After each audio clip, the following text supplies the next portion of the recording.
Today, on how it's made. Balloons. We'll do some rubbernecking at the factory. Wallpaper. We're on the paper trail to tell you how they make it. Frozen French fries. A food factory where everyone chips in. And incandescent light bulbs. We shed some light on how they're produced.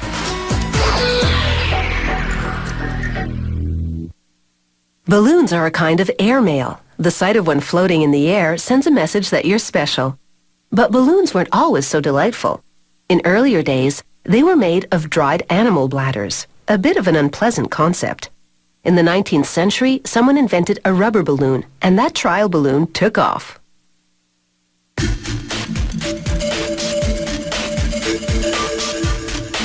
They started mass-producing balloons in the 1930s, and after that, the sky was the limit. To make balloons, they pour dye into a tank of latex. They filter it through cheesecloth to remove any lumps. Agitators at the bottom of the tank mix it up for 15 or 16 hours. This distributes the color, and it also keeps the latex active so it doesn't congeal.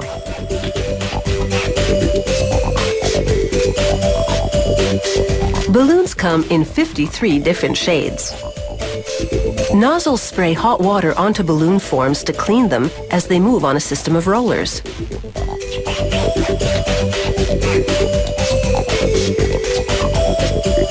A fixture then flips and dips the forms into a tank of coagulant that carries an electrochemical charge which will attract the colored latex.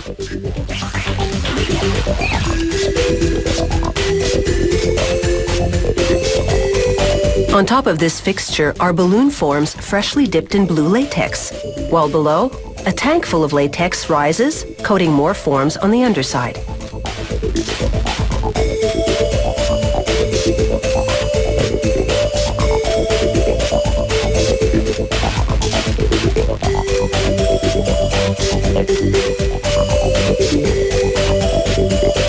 The job done, the fixture flips back, moving the balloon forms to an upright position, while below, another tray of balloon forms takes the plunge.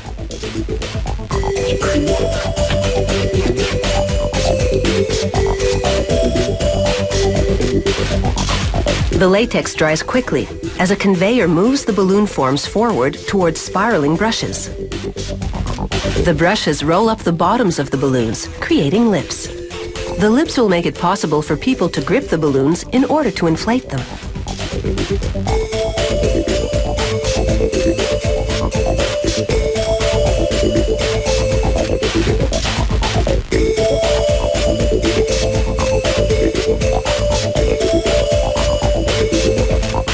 The fixture flips again and the balloons nosedive into a hot water bath. They soak for up to 16 minutes. This step is critical. It leaches out all the impurities, including a protein that causes latex allergies. The hot bath also triggers vulcanization or rubberizes the latex.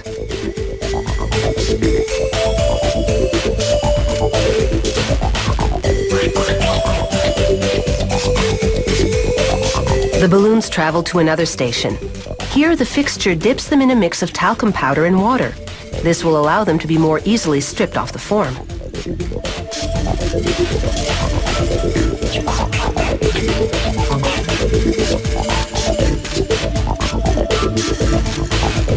And now it's time for the forms to shed their latex skins.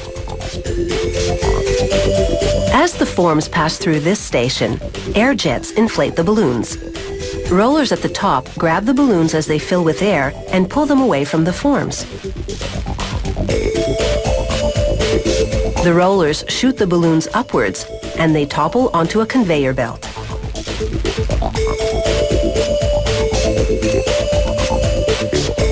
Next, a worker piles the balloons into an industrial washing machine and adds a cleaning solution.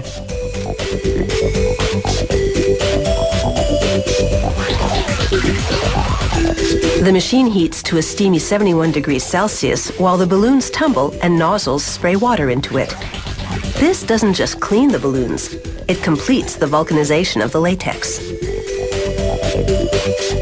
Now it's time to see if they can stand the test of inflation. A machine blows air into a huge heart-shaped balloon, and the heart swells but doesn't break.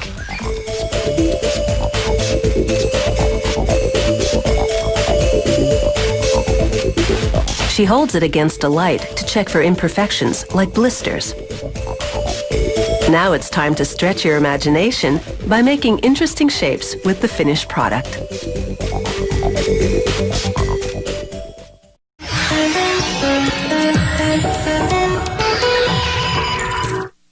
For a long time, decorating walls has been a matter of paste. The use of wallpaper dates back to 15th century England. At first, it was seen as a cheap substitute for tapestry and panels. But over time, wallpaper gained wider appeal. Even today, people are still stuck on the look.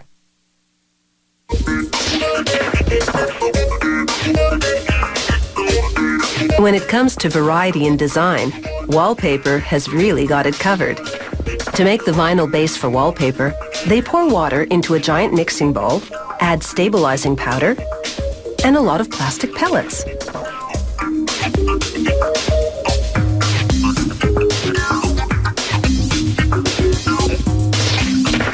They add solvent, which helps to dissolve the plastic pellets into the mix. Big beaters stir it all up. It starts to look a lot like pancake batter. And just as if they were making pancake batter, they add ingredients incrementally. A little more powder to thicken the mix, and more plastic pellets for good measure. When the mix reaches the right consistency, they pour it between rollers onto one side of special paper. An applicator roller spreads the vinyl mix evenly onto the paper. A jumbo reel rolls it up and then unwinds it again.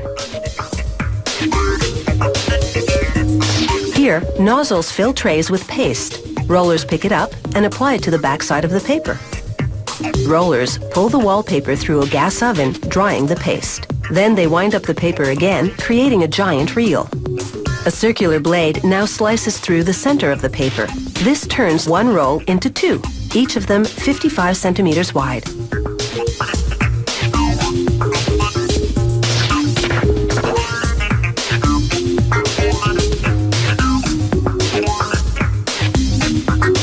They pull off a sample piece and tear the paper away from the vinyl.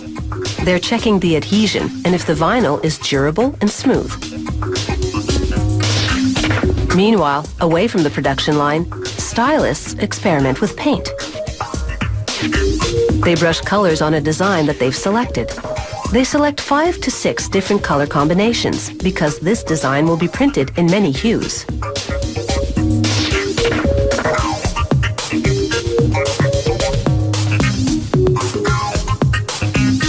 Each color requires a separate print roller. The design is engraved into each roller.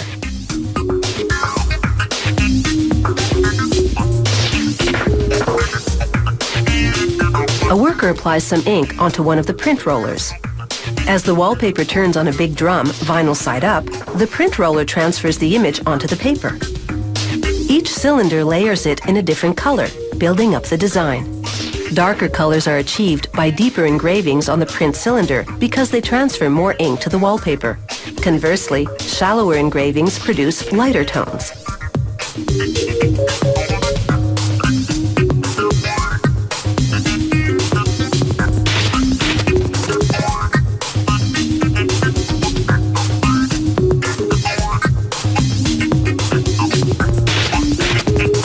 When they have the final proof, they compare it to the original artwork. If the colors look right, the design goes into production. There's no turning back now. The ink is ready, and the paper roll travels through a web of print cylinders. Here, print cylinders build a dolphin design onto the vinyl side of the paper.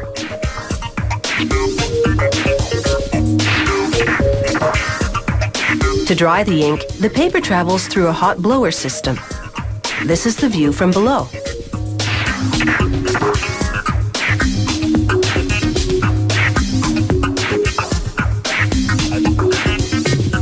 Photos are taken and viewed on a monitor to get a close look at the quality of the wallpaper print. If it passes inspection, they roll the wallpaper onto a big reel. Some wallpaper has a flat finish, but they often emboss it, making raised designs. This creates texture. Blades from above and below cut the wallpaper into 10-meter rolls. That's retail size.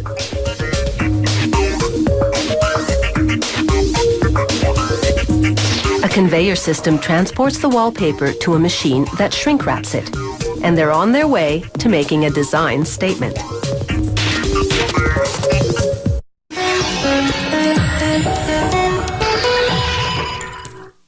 Most food historians believe French fries are actually a Belgian invention. One theory says they originated in the 1680s with poor people who'd resort to frying potatoes instead of fish. During World War I, fries were popular with soldiers stationed in Belgium's French-speaking areas, which may be how they came to be called French fries.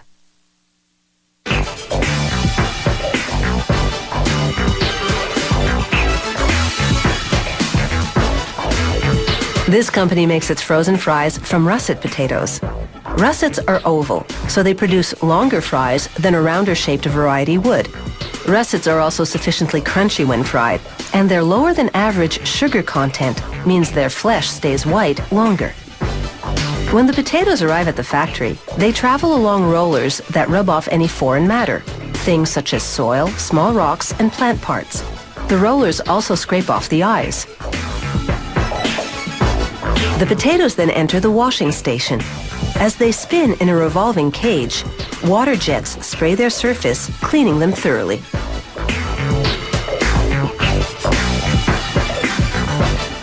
Next stop, a sorting machine that divides the potatoes by size. It's made up of successive levels of vibrating grids.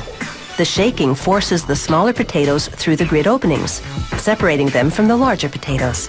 Big potatoes become classic strip-shaped fries. Small ones become ring-shaped or cube-shaped fries.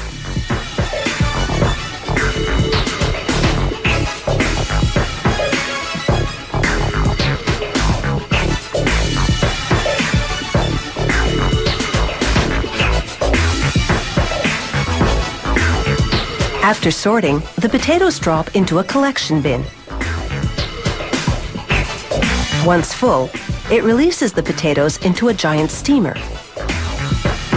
After about 10 seconds in the pressurized steam, the skins are soft enough to come off with just a little pressure. That happens next in this machine, called the peeler. It looks like a giant clothes dryer, except that the drum is lined with brushes.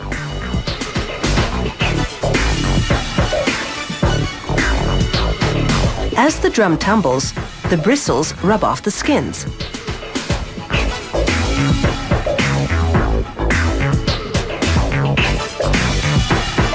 As the skinless potatoes exit the peeler, workers inspect them, tossing any that have green or rotten parts or pieces of skin still stuck to them.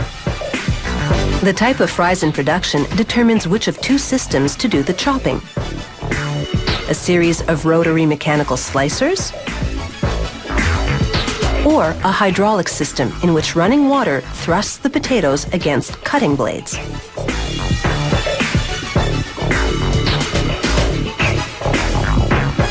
The freshly cut potato pieces drop into a canal.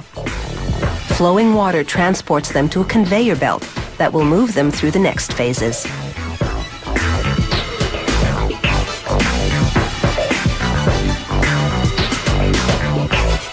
Now for a high-tech quality check. Each and every piece passes by a camera in which a computer analyzes size and color. Any substandard fry to be is flagged and an air jet blows it off the production line. The good pieces fall into a water tank. As they soak, sugar leaches out of the flesh so that they'll all turn out the same color once they're cooked. Then, a process known as blanching. The pieces go into hot water, then cold water. This firms up the flesh and makes the potato flavor more pronounced. Then it's into the fryer. The potatoes cook for about 2 minutes in non-hydrogenated vegetable oil. As the French fries leave the fryer, excess oil drains down through holes in the conveyor belt to a collection pan below. The fries now pass through the freezer area, which is between -15 and -25 degrees Celsius. They take about 10 minutes to freeze. Once they do, an oscillating conveyor belt deposits them into chutes. Each chute has a built-in scale set to the package weight, which for this production run is 4 kilograms. Once that quantity accumulates, the bottom of the chute opens and the fries drop into a plastic bag. All the customer has to do is drop these frozen French fries into boiling oil for 2 to 3 minutes, and they're ready to serve.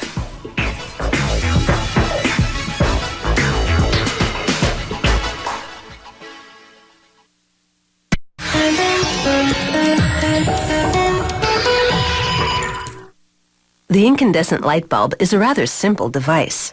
Its base has 2 metal contacts which connect to a metal filament. The electric current's electrons collide with the atoms in the filament, making them vibrate.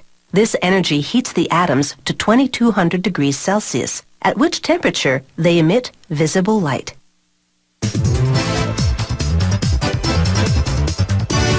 The light bulb factory has 2 production lines that eventually merge. One prepares the glass bulb, the other makes what's called the mount, the electrical components that go inside it. At the start of the mount line, a machine cuts glass tubing into pieces of specific lengths. The cut tubes land on what's called a glazing wheel that runs them through a gas flame for about 7 seconds. This heats the glass enough to smooth the surface. The glazed tubes now enter what's called a flare-making machine, which heats each tube until the glass is malleable, then stretches one end into a flared shape.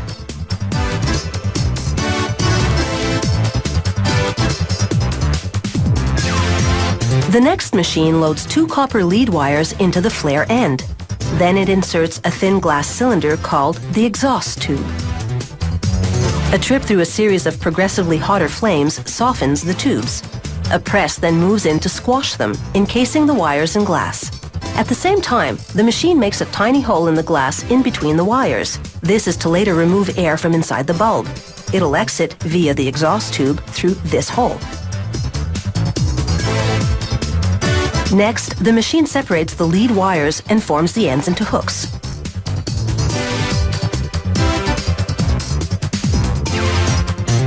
These fasten to the filament, a thin wire coil made of tungsten, a type of metal that holds up well to heat. The machine coats the lead wires in a liquid form of another metal, zirconium. This lengthens their lifespan by making them more resistant to moisture inside the bulb. Like the tubes we've just seen, the bulbs are made of an inexpensive type of glass called soda lime glass. A machine stamps the top of each bulb with the voltage, the wattage, and the company logo. Opaque light bulbs are simply clear bulbs with an inside coating of synthetic silica, a white powder. The coating machine charges the bulbs to 30,000 volts. Combined with just the right amount of heat, this electrical charge makes a thin layer of powder cling to the glass. A series of flames evaporates moisture and bakes off any impurities.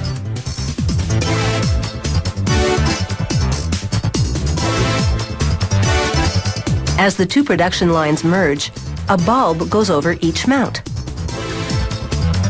Torches then fuse the flared end of the mount to the neck of the bulb. Arms move in and mold the neck to fit inside the bulb's aluminum base. The next machine vacuums out all the air in the bulb and replaces it with pressurized argon gas. This inert gas will resist heat buildup, helping the filament last longer. After bending the lead wires out of the way, torches melt and seal off the glass exhaust tube, locking the argon gas inside. The bulb would now be fully functional if connected to an electric current, but it needs a base in order to screw into the socket of a light fixture. The base is made of aluminum.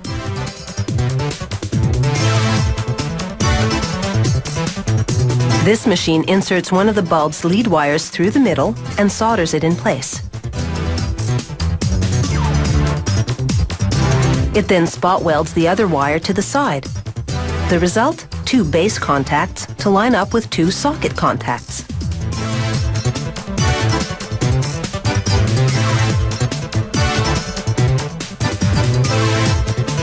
On their way to packaging, the bulbs undergo what's called flash testing. Repeated light-ups using a higher voltage each time. This strengthens the filament inside, making it less likely to break during shipping.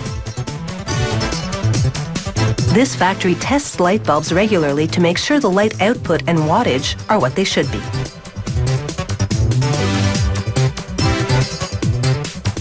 One last illumination, to make sure nothing broke between flash testing and packaging. The automated packaging equipment is designed to have a light touch, so to speak, handling the fragile bulbs with care.